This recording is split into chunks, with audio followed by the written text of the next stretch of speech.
नमस्कार। वैदिक एस्ट्रो केंद्र में आपका हार्दिक स्वागत है। प्रिय साथियों, इस माह जनवरी में जो हमारा हिंदू पर्व है, सबसे बड़ा पर्व है ये, जो जनवरी माह में पड़ता है, जिसका नाम मकर संक्रांति। तो आज का ये जो कार्यक्रम है, आज का जो ये वीडियो बन रहा है, ये मकर संक्रांति के पर्व को लेकर के ही है।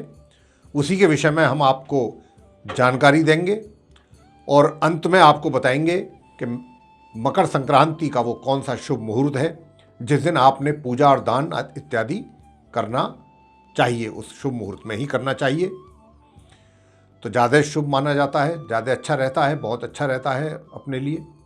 अगर कोई भी काम शुभ मुहूर्त में किया जाए तो वो पूर्ण रूप से संपन्न होता है।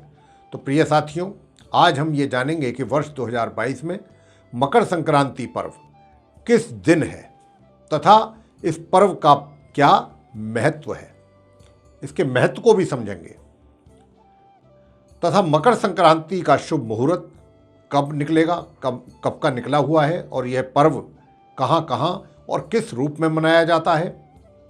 तो साथियों, पहले तो आपको बताना चाहेंगे कि ये जो मकर संक्रांति का पर्व है 14 जनवरी दिन शुक्रवार वर्ष 2022 में मनाया जाएगा। और ये हिंदू धर्म का एक, जैसा मैंने कहा, कि बहुत ही प्रमुख पर्व है। ज्योतिष के अनुसार मकर संक्रांति के दिन, इसको मकर संक्रांति क्यों कहा जाता है, इसके विषय पर भी आपसे हम प्रकाश डालेंगे। मकर संक्रांति के दिन सूर्य जो है वो धनु राशि में से निकल करके मकर राशि में प्रवेश करते हैं। मकर संक्रांति के दिन, इसी दिन मतलब सूर्य जो है वो मकर राशि में उनका प्रवेश होता है, धनु राशि से निकल करके। तथा सूर्य जब अपना राशि परिवर्तन करते हैं तो उसी दिन को ही संक्रांति कहा जाता है और सूर्य की राशि परिवर्तन को ही हम संक्रांति के नाम से जानते हैं। अब मकर संक्रांति इसलिए कहा जाता है, जैसा मैंने अभी आपको कहा, कि इस मकर संक्रांति वाले ही दिन सूर्य का जो प्रवेश है वो मकर राशि में होता है, इसलिए इसको मकर संक्रांति कहते हैं। प्रत्येक माह सूर्य अपनी राशि परिवर्तित करते हैं, तो जिस दिन करते हैं उस दिन उसको संक्रांति के नाम से जाना जाता है। ये वर्ष की सबसे बड़ी संक्रांति है जिसको मकर संक्रांति के नाम से हम जानते हैं। तो इस पर्व को मकर संक्रांति का नाम इसलिए दिया गया है क्योंकि सूर्य, जैसा मैंने कहा, कि प्रवेश करेंगे उस दिन मकर राशि में, और इस दिन से सूर्य साथियों उत्तरायण भी हो जाते हैं। दो दिशाएं होती हैं इनकी, एक उत्तरायण एक दक्षिणायन, और उत्तरायण को बहुत शुभ माना गया है।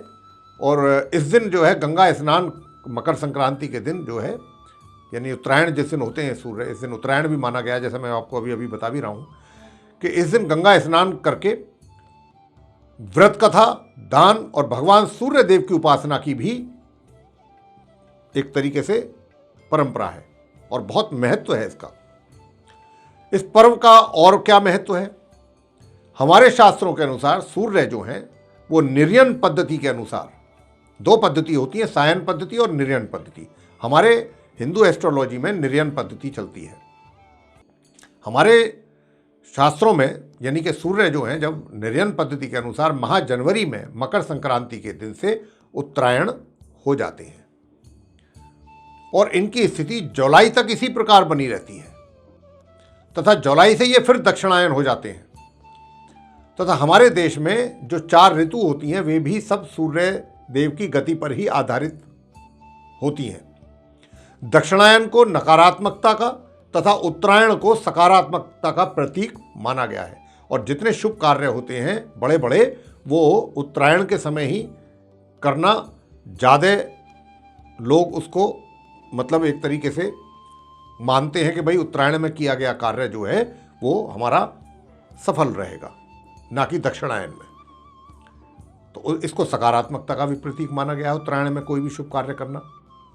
इसीलिए इस दिन जप, तप, दान, स्नान, श्राद्ध, तर्पण आदि धार्मिक कर्मों का जो है ये विशेष महत्व माना गया है इस दिन, मकर संक्रांति के दिन। और ऐसी भी मान्यता है कि इस दिन किया गया जो दान है मकर संक्रांति के दिन, उसका जो आपको शुभ परिणाम प्राप्त होता है यानी पुण्य प्राप्त होता है, वो 100 गुना बढ़कर के होता है उस दान से जो आप कर रहे हैं। यह हमारे शास्त्रों में कथन है। इस दिन शुद्ध घी, देसी घी एवं कंबल का दान करना बहुत ही शुभ माना जाता है और कहा यह गया है कि इससे, ऐसा दान करने से मोक्ष की भी प्राप्ति व्यक्ति को होती है। मकर संक्रांति के इस पर्व से जुड़ी कुछ और भी पौराणिक कथाएं मौजूद हैं और ऐसी मान्यता है कि इस दिन भगवान श्री सूर्यदेव अपने पुत्र शनिदेव से मिलने उनके घर जाते हैं, क्योंकि ये ऐसा मान्यता इसलिए है कि जैसा अभी हमने आपसे कहा कि सूर्यदेव जो हैं इस मकर संक्रांति के दिन अपनी मित्र राशि धनु से निकल करके और मकर राशि में उनका प्रवेश होता है, और मकर राशि के स्वामी कौन है? शनिदेव हैं। तो इसीलिए ऐसा कथन भी है पौराणिक कि इस दिन जो है सूर्य भगवान अपने पुत्र शनिदेव जी से मिलने उनके घर पर जाते हैं, क्योंकि ये उन्हीं का ही घर हो गया और राशि जो है मकर शनिदेव की। इसीलिए इस पर्व को मकर संक्रांति के नाम से जाना जाता है। ऐसी भी मान्यता है कि इस मकर संक्रांति के दिन मां गंगा को धरती पर लाने वाले भगीरथ जी ने अपने पूर्वजों का इस दिन तर्पण किया था मकर संक्रांति के दिन। एक कथा यह भी है कि महाभारत के समय जो भीष्म पितामह थे, जिनको ये वरदान था इच्छा मृत्यु का, कि उनकी जब इच्छा होगी तभी उनकी मृत्यु होगी, तो जब वे बाणों की शैया पर लेटे हुए थे अपने अंतिम समय में, तब उन्होंने अपने प्राण त्यागने के लिए मकर संक्रांति के दिन को ही तो चुना था। क्योंकि साथियों, ऐसी मान्यता इसलिए है कि इस दिन देह त्याग करने वाला व्यक्ति जो है, ये भगवान कृष्ण जी ने भी कहा है कि इस दिन जो व्यक्ति की मृत्यु होती है या जो देह त्यागता है मकर संक्रांति के दिन, वे मरण के चक्र से यानी कि जीवन मृत्यु के चक्र से पूर्णतः मुक्त हो जाता है। यह पर्व कहां कहां किस रूप में मनाया जाता है, यह भी आपको बताएंगे। इस पर्व के नाम, महत्व और इसे मनाने के तौर तरीके जो हैं और प्रदेश हमारे देश की भौगोलिक स्थिति के अनुसार हैं, ये तो आपको पता ही है। और दक्षिण भारत में इस पर्व को पोंगल, तो वहीं उत्तर भारत में इसको लोहड़ी या खिचड़ी, और गुजरात में इसको उत्तरायण, माघी, पतंगोत्सव आदि के नाम से जाना जाता है। असम में इसको बिहू के नाम से भी मनाते हैं तथा मध्य भारत और उत्तर भारत के कुछ हिस्सों में इसे संक्रांति के नाम से भी जानते हैं। साथियों, ये शीत ऋतु जो है उसका तापमान बहुत कम होने के कारण शरीर में बीमारियां जल्द लगती हैं। इसलिए इस दिन गुड़ और तिल से बने मिष्ठान या पकवान बनाए और खाए जाते हैं और उनका दान भी किया जाता है, क्योंकि ये सभी पदार्थ गर्मी पैदा करते हैं, शरीर में ऊर्जा पैदा करते हैं और शरीर के लिए लाभदायक भी होते हैं ये। और उत्तर भारत में इस दिन खिचड़ी का भी भोग लगाने का प्रावधान है तथा खिचड़ी खाई भी जाती है प्रसाद के रूप में। गुड़, तेल, रेवड़ी, गजक आदि का भी प्रसाद बांटा जाता है और खाया जाता है। तो देखिए, जैसा मैंने कहा आरंभ में ही चर्चा के कि ये जो मकर संक्रांति है इस वर्ष 2022 में 14 जनवरी दिन शुक्रवार, तिथि जो है वो द्वादशी रहेगी, शुक्ल पक्ष होगा, वृषभ राशि होगी, जिस दिन मकर संक्रांति का पर्व मनाया जाएगा।